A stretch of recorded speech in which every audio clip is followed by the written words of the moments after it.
नमस्कार। Mid day एजेंडे में आप सभी दर्शकों का हार्दिक स्वागत है। मैं हूं आपके साथ श्वेता शर्मा। मध्य प्रदेश और छत्तीसगढ़ हो, लगातार 5 साल के दौरान कई ऐसे बच्चे गायब हो गए और 400 से अधिक छत्तीसगढ़ में 5 साल से बच्चों का पता नहीं चल पाया।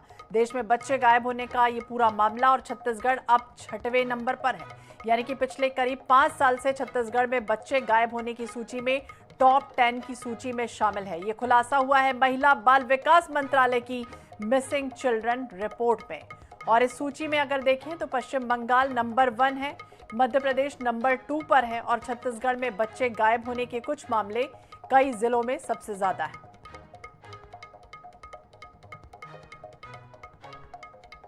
तो जांजगीर चांपा नंबर 1 पर है, इसके बाद आता है रायपुर, बिलासपुर, सक्ती, दुर्ग। ये तमाम वो जगह, बलौदाबाजार जिला, जहां लापता बच्चों की तलाश के लिए ऑपरेशन मुस्कान चलाया जा रहा है और इस ऑपरेशन के जरिए अब तक 559 बच्चों को तलाश किया गया। ढूंढे गए बच्चों में सबसे ज्यादा अगर बात की जाए तो जांजगीर जिले के निकले हैं। पुलिस अफसरों के अनुसार औद्योगिक शहरी क्षेत्र होने के कारण रायपुर, बिलासपुर में प्रवासी परिवार ज्यादा घूमते हैं और इन्हीं के ही चलते ये जो बच्चे हैं वो भटक रहे हैं। सूचना दिए बिना ही परिवार से ये अलग होकर दूसरे बड़े शहर में चले जाते हैं। इसके अलावा मानव तस्करी का गैंग सबसे बड़ा कारण इसे माना जा रहा है। बड़े शहरों में ज्यादातर पैसों का लालच देकर या फिर अन्य दूसरे प्रलोभन देकर ये जो तस्कर हैं वो गैंग बच्चों को ले जा रहे हैं, दूसरे शहरों में मजदूरी कराते हैं, अन्य कार्यों में इन्हें लगाते हैं। और इसका खुलासा भी ऑपरेशन मुस्कान के दौरान रेस्क्यू किए गए बच्चों के माध्यम से हुआ है। मिसिंग चिल्ड्रन रिपोर्ट, जिसके अनुसार ये कहा जा रहा है कि 1 जनवरी 2025 से 31 जनवरी 2026 के बीच देश में 33,577 बच्चे लापता हो गए। इनमें से 7,777 बच्चों का अब तक कोई पता नहीं चल पाया, जबकि बाकी बच्चों को पुलिस और प्रशासन ने खोज लिया है। तो कई ऐसे आंकड़े अब तक सामने आ चुके हैं जिसमें कहा जा रहा है कि जो मिसिंग बच्चे हैं उनकी दर लगातार बढ़ रही है। देश भर में 33,577 बच्चों के लापता होने और 7,777 बच्चों के अभी भी गायब होने के कई ऐसे आंकड़े अब तक सामने आ चुके हैं। महिला बाल विकास मंत्रालय दावा कर रहा है कि जो बच्चे हैं वो मिसिंग चिल्ड्रन रिपोर्ट के अनुसार अधिकांश बच्चे अब तक जिनका सुराग मिल भी नहीं पाया है। तो इसी विषय पर आज हम कई तरह की जो चर्चा है वो करने जाने रहे हैं और कोशिश भी करेंगे कि जिस तरह से बच्चों को पुलिस और प्रशासन ने कई को तो खोज लिया है, कई अभी भी ऐसे हैं मिसिंग हैं। और इसी पर आज हम चर्चा करने के लिए कि मासूमों का सवाल क्या कर ये बच्चे जो हैं वो कहाँ लापता हो गए, हम खास तौर से चर्चा करने जा रहे हैं। हमारे साथ खास मेहमान भी इस पैनल में जुड़ेगा। हमारे साथ है शताब्दी पांडे जी, हैं बीजेपी की प्रवक्ता हैं। शताब्दी जी, बहुत बहुत स्वागत है आपका INS 24/7 पर। हिमानी सिंह जी हैं, कांग्रेस की नेत्री। हिमानी जी, आपका भी बहुत बहुत स्वागत है। अनुराग पांडे जी हमारे साथ जुड़ेंगे, पूर्व सदस्य हैं बाल आयोग के। अनुराग जी, आपका भी बहुत बहुत स्वागत है। और सबसे पहले शताब्दी जी, आपसे ही समझना चाहेंगे, एक आंकड़े बड़े चौंका रहे हैं ऑपरेशन मुस्कान, जिसके तहत ये कहा जा रहा है कि भाई देश भर की अगर बात करें 33,000 से ज्यादा बच्चे लापता है। 7,777 का तो सुराग मिल गया, लेकिन कई अभी भी ऐसे हैं जो लापता है, कोई सुराग नहीं। आखिरकार कहाँ चले गए, क्या समझे किस तरह की व्यवस्था और इतना बच्चों की सुरक्षा को लेकर कितना प्रभावी मानती हैं जो सिस्टम में भी चल रहा है? देखिए, ये जो बात है बहुत ही संवेदनशील है और बच्चे हमारे राष्ट्र के धरोहर हैं। निश्चित रूप से अगर बच्चे सुरक्षित रहेंगे तभी राष्ट्र समर्थ बन पाएगा और इसी ध्येय वाक्य को लेकर बाल संरक्षण की पूरी टीम राष्ट्रीय से लेकर राज्य तक और मैं कहूंगी प्रत्येक जिले तक स्थापित की गई और बनाया गया है। श्वेता जी, छत्तीसगढ़ हमारा पहला ऐसा राज्य है जब भारतीय जनता पार्टी की सरकार थी, डॉक्टर रमन सिंह जी मुख्यमंत्री थे, जब एंटी ह्यूमन ट्रैफिकिंग यूनिट स्थापना करने वाला हमारा प्रथम राज्य बना। और आपने देखा होगा कि किस तरीके से बहुत उच्च स्थान पर, यानी कि मैं कहूंगी दूसरे तीसरे स्थान पर था, वहां से कोशिश करके हम इन बच्चों को रेस्क्यू करके लाना। विशेष तौर पे यहाँ पे जो समस्या का कारण अगर हम देखेंगे तो वो ये है कि अपने परिचितों को ही अपने बच्चों को काम पर भेज देते हैं माता पिता, और उनको ऐसा लगता है कि ये हमारे गांव के ही हैं, परिचित हैं, तो इनके साथ हमारा बालक जाएगा तो सुरक्षित रहेगा। लेकिन ये लोग जो इस प्रकार का पूरा जो गैंग काम करता है, जो बच्चों को यहाँ से काम के लिए लेकर जाते हैं, ये मैं बात कर रही हूँ थोड़ी बड़ी उम्र के बच्चों का, जो 14 से 16 और 18 के बीच के हैं, तो ये ले जाते हैं ट्रैफिकर्स और ले जा करके दूसरे प्रदेशों में दूसरे कामों में उनको लगा देते हैं, या तो वो बेच देते हैं या इनसे त्रस्त होकर ये बच्चे वहां से भी भाग जाते हैं। इस प्रकार की सारी परिस्थितियां हमारे सामने आई थी जब हमने काफी इस पे रेस्क्यू पे काम किया था। ऑपरेशन मुस्कान निश्चित रूप से इसमें एक सार्थक पहल है, इसको और सक्रिय करने की अभी आवश्यकता है। और इसके साथ साथ मैं कहूंगी कि भारतीय जनता पार्टी की सरकार की ओर से संवेदनशीलता से पूरे जिलों में बाल संरक्षण यूनिट की स्थापना की गई है। यह जो बाल अधिकार संरक्षण यूनिट है, इसके माध्यम से हर पंचायत में रजिस्टर रखा गया है और पता किया जा रहा है कि किनके यहाँ से कितने मजदूर, प्रवासी मजदूर हैं जो बाहर से आए हैं या बाहर गए हैं, इनके साथ कितने बच्चे गए, वापस आए या नहीं आए।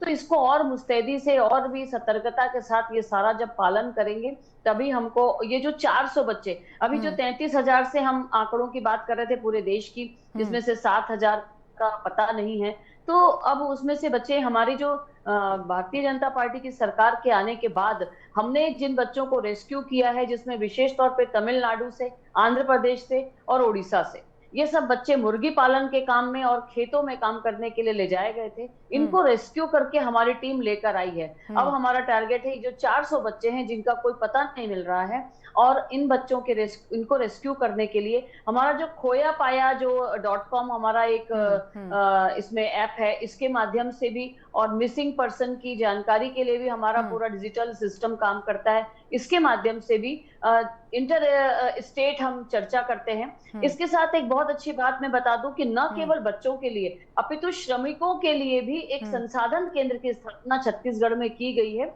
जिसके माध्यम से अगर कोई श्रमिकों को किसी प्रकार की भी परेशानी है, किसी श्रमिक को कहीं बंधक बना दिया गया है, उनको भी वहां से रेस्क्यू करने में ये हमारा संसाधन केंद्र मदद करेगा, और इसके माध्यम से इनको हम रोक सकते हैं, बचा सकते हैं। ठीक है, निश्चित रूप से बहुत चिंता का विषय है, 400 बच्चों को खोजना और बहुत सतर्कता के साथ इस पे काम करने की आवश्यकता है। और भारतीय जनता पार्टी की सरकार में हमारे सारे जिलों में यूनिट काम कर रही है और इसमें लगी हुई है। बिल्कुल, हिमानी जी से भी समझना चाहेंगे। हिमानी जी, चूंकि शताब्दी जी को भी आप सुन रही थी और उन्होंने कई तरह की बातों का जिक्र किया, ने पूरी तरह से बता दिया कि हमारे पास इतनी हाईफाई टेक्नोलॉजी है जिसके माध्यम से हम लगातार मिसिंग कंप्लेंट हो वो दर्ज कर रहे हैं और लगातार खोजने की कोशिश कर रहे हैं। लेकिन जो आंकड़े आए हैं वो तो बेहद चौंकाने वाले हैं। छत्तीसगढ़ की बात करें तो 900 से ज़्यादा, 400 से ज़्यादा बच्चे अभी तक मिसिंग हैं, उनका कोई सुराग नहीं मिल रहा। और बेहद हैरानी तब हो जाती है जब सोशल मीडिया के इस युग में, डिजिटल वाले इस युग में, जब खबरें इतनी तेज़ी से प्रसारित होती हैं, लेकिन ये बच्चे आखिरकार इतने मिसिंग कैसे हो गए? आपको लगता है कहीं ना कहीं सिस्टम फेल्यूर है या कहीं ना कोई ऐसी व्यवस्था में चूक है जिसकी वजह से ऐसा हो रहा है? बिल्कुल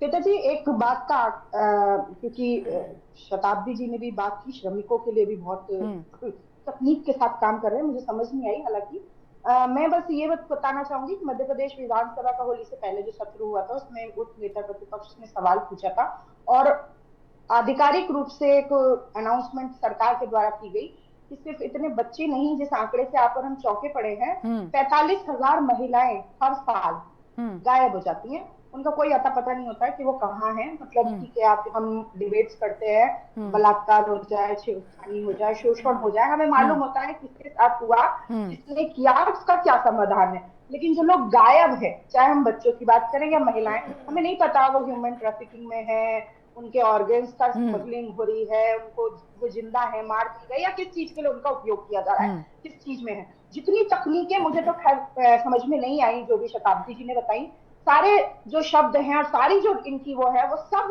संवेदनशीलता खत्म होने जैसी बातें हैं। जब इतने बड़े बड़े आंकड़े हों और आप बहुत अच्छी तरह बताऊंगी, मैं ये करूंगी वो करूंगी, फिर ये इतने बड़े लंबे चौड़े आंकड़े हैं और ये सबसे भयावह अपराध की श्रेणी में लाना चाहिए, क्योंकि आपको मालूम ही नहीं है कि वो लोग कहाँ हैं, उनके साथ क्या हो रहा है। बहुत सारी बातें की, रमन सिंह जी के कार्यकाल के बाद 5 साल का भूपेश बघेल जी का कार्यकाल भी आ गया और 3 साल अब नई सरकार के कार्यकाल को भी हो गए। और अगर आपको कारण पता है, अगर आपने, जैसा कि शताब्दी जी ने अपने स्टेटमेंट में बोला कि हमने देखा कि उनको इस तरह ले जाया जाता है, माता पिता भेज देते हैं, तो मैं ऐसा मानती हूँ कि कोई भी बीमारी जब हमें उसका कारण पता चल जाता है तो उसकी रोकथाम करना बहुत आसान हो जाता है कि हम उस चीज का परहेज करने लगे, हम उस चीज से बचने लगे, तो हमारी वो बीमारी धीरे धीरे दूर होने लगेगी। तो जब रमन सिंह के कार्यकाल में शताब्दी जी ने चिन्हित कर लिया था कि किस वजह से बच्चे गायब हो रहे हैं या महिलाएं गायब हो रही हैं, तो क्यों अभी तक उसके बाद उन रमन सिंह को के जाने के बाद भी 8 साल का समय हो गया, ये आंकड़े डराने वाले, चौंकाने वाले हैं। तो सारी चीजें जो है, जो कुछ भी इन्होंने बोला, वो सब कुछ एक बड़े फेलियर के रूप में सामने आता है कि आपको सब कुछ पता है तब भी आप कुछ नहीं कर रहे हैं। इससे बड़ी गलत भर्त्सना पूर्ण बात और कोई हो नहीं सकती है। ऐसा विषय है ये कि आपके ही देश के 45,000 वोट, इन 45,000 वोट के लिए सरकार कुछ भी कर सकती है। और आप देखिए कि इस तरह से लोग गायब हो रहे हैं आज के जमाने में, सोशल मीडिया के जमाने में, इतनी टेक्नोलॉजी के जमाने में, जब हम कोई कहीं पर भी हो, सोशल मीडिया से हम अपने मित्रों को, पुराने लोगों को कहीं से भी ढूंढ लेते हैं। अगर अभियान चला जाए, आपको जागरूकता अभियान चलाना चाहिए माता पिता के प्रति कि आप इस तरह मत भेजें, आप पूरी जानकारी लीजिए। किस तरह की टेक्नोलॉजी की बात कर रही थी कि हमने रजिस्टर रखवा दिए। अरे रजिस्टर तो वो माता पिता FIR कर देते हैं, उसमें आंकड़े पता चल जाते हैं। जब विधानसभा तक में वो आंकड़े, तो आपके रजिस्टर कोई टेक्नोलॉजी की बात नहीं है। तो ये आपने आदिम काल की बात कर रही है कि आप रजिस्टर रखवा के एंट्री करवा लेती हैं कौन बच्चा कहाँ है। इससे इस बात की गारंटी नहीं मिल जाती कि वो वहाँ बच्चा क्या कर रहा है, वो सुरक्षित है या नहीं है, बाल मजदूरी की श्रेणी में आता है, उसको भेजा जाना चाहिए। और सबसे बड़ा फेलियर तो यह है कि लोग जा क्यों रहे हैं, माइग्रेशन क्यों हो रहा है। आप अपने यहाँ पर न लोगों को रोजगार दे पा रहे हैं, ना उनको ऐसी सुविधाएं दे पा रहे हैं, ना शिक्षा दे पा रहे हैं कि बच्चे अपने माता पिता के पास रहकर अपना जीवन यापन कर सकें। जी, ओपनिंग स्टेटमेंट भी लेते हैं। अनुराग पांडे जी भी हमारे साथ हैं, पूर्व सदस्य हैं बाल आयोग से। अनुराग जी, आपका स्वागत है INS 24/7 पर। और आपसे भी यही, क्योंकि देश भर के आंकड़े जब आए तो बड़े चौंका रहे हैं कि 33-35 हजार से ज्यादा बच्चे मिसिंग हैं। मध्य प्रदेश, छत्तीसगढ़, अलग अलग राज्यों की बात करें, इसी तरह के हालात बने हुए हैं। क्या समझे कहीं ना कहीं कानून व्यवस्था की कमी है, सामाजिक कारण इससे मानते हैं, बाल सुरक्षा आयोग में कहीं ना कहीं कोई परेशानियां हैं जिसकी वजह से इस तरह की स्थितियां बन गई? और सब कुछ जानते बूझते भी, शताब्दी जी ने भी कई बातों का जिक्र किया कि सब कुछ एनालाइज हो चुका है, लेकिन इसके बाद भी सिस्टम फेलियर है क्या? सभी को नमस्कार। जैसे कि विषय हमारे सामने आया है कि बहुत सारे बच्चे मिसिंग हैं या लापता हैं। पूर्व में भी इस विषय पर काफी संज्ञान लिया गया था जब हमारे माननीय प्रियंका कानूनगो जी इसके अध्यक्ष थे राष्ट्रीय बाल आयोग के। हम लोग इस विषय पर बैठे थे, तो जब इस विषय का आकलन किया गया तो एक चीज सामने आई कि कुछ प्रदेश जो है जहाँ पूरी रिपोर्टिंग होती है और कुछ प्रदेश है जहाँ रिपोर्टिंग पूरी नहीं होती। तो इस प्रकार के कारण आंकड़े ज्यादा कम होते हैं। पर बच्चों का मिसिंग होना बहुत बड़ी समस्या है और उसमें सबसे बड़ी जो भूमिका आती है, जैसा कि अभी हमारी बात हो रही थी कि पेरेंट को कितना जागरूक कर पाते हैं। माता पिता के बीच में जब संवाद का इश्यू होता है, जब भी नॉर्मली बच्चे कहीं जाते हैं छोड़ के, और शासन, प्रशासन और समाज और सामाजिक क्षेत्र हमेशा बच्चों के साथ संवाद बढ़ाने को, जागरूक करने के विषय पर लगातार बात करता है। आयोग भी इस विषय को लेकर कटिबद्ध रहा है और हमेशा बच्चों के बीच में जाना, स्कूलों में जाना, छात्रावासों में जाना, ताकि बच्चे कोई समस्या फील ना करें, कोई समस्या ना हो। काउंसलिंग्स बढ़ाना, पहले भी हमारी इस विषय पर कई बार बात हुई कि बच्चे ऐसे कदम क्यों उठाते हैं, घर से चले जाना या लापता हो जाना, या क्यों समस्या हो रही है। इसको लेकर जागरूकता पे जितना ज्यादा काम करेंगे तो ही कार्रवाई हो पाएगी। क्योंकि जागरूकता का विषय एक ऐसा है जिसपे हमें लगातार काम करना है और हम करते हैं, फिर भी वो कम पड़ रहा है। इसमें हमें कोई भी अलग विषय पर जाने की जरूरत नहीं है, सभी को मिलकर काम करने की जरूरत है। अगर सभी लोग मिलकर काम करेंगे तो बच्चों से संवाद बढ़ेगा, और बच्चों से संवाद बढ़ेगा तो बच्चे मिसिंग नहीं होंगे। मानव तस्करी और बाल श्रम का भी जिक्र कर रही थी शताब्दी जी। क्या लगता है कि ह्यूमन ट्रैफिकिंग भी इस समस्या को बढ़ा रही है, या फिर इसके लिए कोई ठोस कदम उठाने की जरूरत है? देखिए, ह्यूमन ट्रैफिकिंग की जहां तक बात है, कुछ हमारे पिछड़े इलाके हैं जहां से बच्चे बाहर काम करने जाते हैं। बच्चे तो नहीं, युवा बोलूंगा मैं, 16 साल से ऊपर के बच्चे हैं जो हैजार्डस वर्क है वो नहीं जाते, सामान्य कामों के लिए जाते हैं, क्योंकि वहां पर शासन रोजगार बढ़ाने के प्रयास कर रहा है। IIT खोली है, इसके अलावा उनको अलग अलग प्रशिक्षण दिए जा रहे हैं। स्किल मंत्रालय, MSME बराबर इन विषयों पे काम कर रहा है। जिला प्रशासन भी एक डिस्ट्रिक्ट एक प्रोजेक्ट को लेकर, छोटे छोटे प्रोजेक्ट है जिसको बनाकर उन्हें वहीं पर रोजगार दिया जाए, उसको लेकर भी काम कर रहा है। पर जब तक जागरूकता नहीं बढ़ेगी, ये सारी समस्याएं लगातार बढ़ेंगी। हमारा संवाद जितना बढ़ेगा उतनी ये समस्याएं घटेंगी। जागरूकता कैसे लाई जाए? शताब्दी जी, क्या लगता है कि 14 से 17 साल की जो बीच की लड़कियां हैं वो मिसिंग सबसे ज्यादा हो रही हैं? कोई ठोस रणनीति बनाने की जरूरत है इन एज ग्रुप के लिए? कोई विशेष रणनीति बनाएगी सरकार? महिला बाल विकास की ओर से इस पर सतत निगरानी रखी जाती है। और मैं आपको बता दूं कि ये जो भी कुछ मैंने आपसे बातें कही, ये हवा हवाई नहीं कही या मैंने कोई किताबी बातें नहीं कही है। वास्तव में इस पर हम इस सारी प्रक्रियाओं का पालन कर रहे हैं छत्तीसगढ़ में भारतीय जनता पार्टी की सरकार में। तभी तो हमें 60% से ज्यादा के बच्चे वापस मिल गए, उनको लाकर उनके माँ बाप तक हमने मिलवा दिया है। और इसके लिए हमारी पूरी यूनिट काम करती है। बहुत सही तरीका ये होगा कि ये जो किशोरी बालिकाएं हैं, इन पर अभी हमको फोकस आंगनबाड़ी में और करना पड़ेगा, क्योंकि कहीं ना कहीं ये आसपास के लोगों के, सहेलियों के या इस प्रकार के लोगों के बहकावे में आकर ये चले जाते हैं दूसरे राज्यों में काम करने के लिए, और फिर वहां से वापस नहीं आ पाते क्योंकि किसी न किसी गिरोह के गिरफ्त में फंस जाते हैं। ये एक समस्या है, ये एक सामाजिक समस्या है, इस पर राजनीतिकरण नहीं होना चाहिए। और इसकी भर्त्सना करना है तो अपने कांग्रेस के शासनकाल की करिए, जब एंटी ट्रैफिकिंग यूनिट डिफंक पड़ा हुआ था, बिल्कुल काम नहीं हो पाया उसमें। जब भर्त्सना करना है तो ये भर्त्सना करिए कि कांग्रेस शासनकाल में हमारे जितने बच्चे दूसरे राज्यों में गए थे, उनको अब जैसे भारतीय जनता पार्टी की सरकार आई, हम रेस्क्यू करके ला रहे हैं। 120 बच्चे, 240 बच्चे, 300 बच्चे जो मुर्गी पालन में बिल्कुल मुर्गियों की तरह किसी छोटे छोटे से डब्बों में ठूस दिए गए थे, ऐसे बच्चों को कांग्रेस शासन काल में वो केवल और केवल खसोट में पड़े रहे, भ्रष्टाचार में पड़े रहे, बिल्कुल ध्यान नहीं रहा। मैंने बहुत सज्जनता से, बहुत शालीनता से, बहुत संवेदनशीलता से इस विषय को रखा था। इसको राजनीति का मुद्दा नहीं बनाना चाहिए। मैं फिर कहूंगी, मान लीजिए आपको मालूम नहीं है, राजनीतिक बयानबाजी कर रही है। राजनीतिक बयानबाजी करने की अपेक्षा आपकी बच्चों को वापस लाने की, उनका रेस्क्यू करने की इच्छा शक्ति दिखना चाहिए। और रेस्क्यू तब होगा जब प्रशासन और हमारी सरकार दोनों मिलकर इस पर काम करे। केवल प्रशासनिक इच्छा शक्ति से नहीं होगा, तो राजनीतिक इच्छा शक्ति भी इसके लिए चाहिए। और कांग्रेस के शासन काल में राजनीतिक इच्छा शक्ति की कमी पाई गई,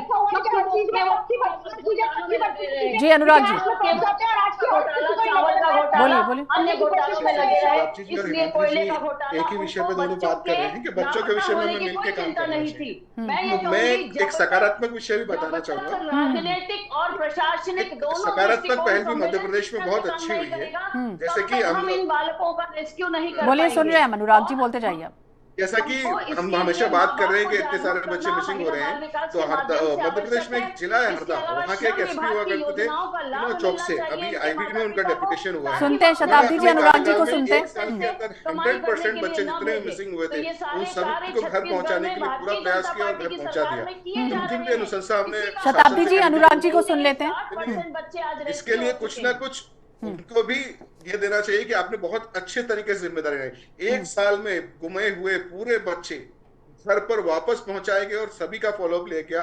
बाल कल्याण समिति, बाल आयोग के साथ लगातार वो फोन पे कनेक्ट रहते थे। इस प्रकार अगर शासन जिम्मेदारी उठाने लगे और 100% बच्चे अगर घर वापसी होने लगे, तो एक जिला ही नहीं, पूरा प्रदेश के लिए, पूरे देश के लिए हमें काम कर सकते हैं। तो शासन प्रशासन अगर इस मुस्तैदी से काम करे और ऐसे लोगों को प्रेरणा बना के हम प्रशासन के आगे रखें तो बहुत अच्छा होगा। उस समय कलेक्टर जो थे हमारे आदित्य सिंह और अभिनव चौक से, ये दोनों लोगों ने मिलकर 100% बच्चे, जितने बच्चे 1 साल में गुमे थे, सारों को घर पहुंचाए। बहुत बड़ी बात है। इसी प्रकार अगर शासन कटिबद्ध हो जाए और सामाजिक संस्थाएं उनके साथ मिलकर काम करें, आयोग उनके साथ मिलकर काम करे, दोनों पार्टियों का सहयोग यहाँ पर बहुत अच्छा है। हिमानी जी, क्या लगता है कि परिवार, सामाजिक जो दायरा है वो, और दूसरी तरफ सरकार, कितनी महत्वपूर्ण भूमिका इनकी भी रहती है? क्योंकि हमने देखा है कि लगातार कई ऐसे बच्चे जो खुद से भी जा रहे हैं, तो ऐसे में इनकी भूमिका को भी नकारा नहीं जा सकता। दूसरी तरफ विपक्ष के नाते क्या कांग्रेस भी इस कोई ऐसे अभियान के लिए या कोई पॉजिटिव रोड मैप तैयार कर सकती है? बिल्कुल बिल्कुल श्वेता जी, समाज की अपनी भूमिका होती है और एक पर लिमिटेड दायरा होता है समाज का, जिसमें हम रहकर काम कर सकते हैं। कुछ चीजें जो होती हैं वो सरकार के उसमें ही आती हैं। कहीं बच्चे चले गए हैं तो वहां उनकी खोजबीन करना, प्रशासन को निर्देश देना, या जो ठीक है, अब जागरूकता अभियान तो हम अपने स्तर पर, हमारे गली मोहल्ले, अपने क्षेत्र में चला सकते हैं सामाजिक स्तर पर, लेकिन बहुत सारी चीजें सरकार के उसमें भी आती हैं। सभी को अपनी इन चीजों को लेकर अपनी जिम्मेदारी समझनी चाहिए, लेकिन जैसे रोजगार देना है, शिक्षा के अवसर देना है, अगर घर में गरीबी है तो ये मिड डे मील जैसी जो योजनाएं चलाई जाती हैं उसके द्वारा बच्चों का भरण पोषण करना, ताकि माता पिता के लिए बच्चे इस तरह की स्थिति में ना आए कि उन्हें बाहर भेजकर उनसे काम करवाना पड़े या जीवन यापन के लिए बच्चों को मजदूरी करवानी पड़े। ये सब चीजें बहुत मतलब समाज की और उसके अधिक जो हिमानी जी देखिए, कई बार हम लोग ने भी देखा है कि कई ऐसी घटनाएं जब होती हैं, चाहे मध्य प्रदेश हो या छत्तीसगढ़ हो, तो कांग्रेस बाकायदा अपनी एक कमेटी बना लेती है, टीम बना लेती है और उस को गहराई से जांचने के लिए पहुंच जाती है उस जगह पर। कोई कांग्रेस ऐसा अभियान चलाना चाहती है क्या कि आने वाले समय में जो बच्चे से मिसिंग हैं उनके उस एरिया में जाए, उस क्षेत्र में जाए, वहां पर कुछ ऐसा अभियान चलाए, सरकार के साथ मिलकर इससे बातचीत करे, लोगों को जागरूक करे?